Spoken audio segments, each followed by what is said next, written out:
herniation of a cervical intervertebral disc.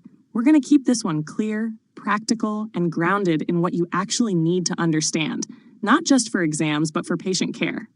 Let's start with the basics. A cervical disc herniation happens when the inner gel-like center of the disc, called the nucleus pulposus, pushes through a tear in the outer layer, the annulus fibrosus.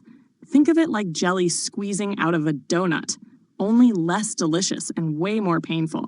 When that disc material pushes out, it can press on the adjacent spinal nerve root, usually where the nerve exits the spinal column at that level.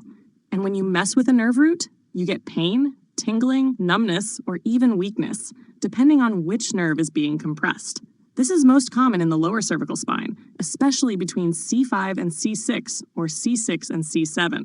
These are the areas that do a lot of movement and carry a lot of load, so they wear down faster over time.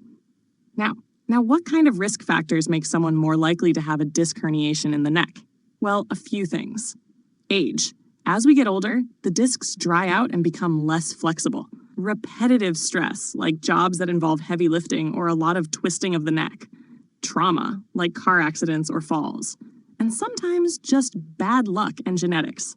Some people are more prone than others. Now let's talk about symptoms. Patients don't always come in saying, "Hey, I think I have a C6, C7 disc herniation." They say things like, "I have this nagging neck pain that radiates down my arm," or "My hand keeps going numb," or "I feel weak when I try to grip something." The pattern of symptoms usually follows a dermatomal distribution. That just means the symptoms line up with specific nerve roots. So for example, C5 nerve root, pain in the shoulder, maybe some deltoid weakness. C6, pain down the arm to the thumb, maybe weakness in wrist extension.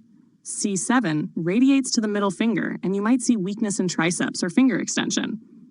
C8, pinky and ring finger symptoms with grip issues. Some patients also complain of muscle spasms in the neck and limited range of motion. They just can't turn their head without sharp pain. Now, how do we diagnose this? We always start with a good history and physical exam. You don't need an MRI right out of the gate.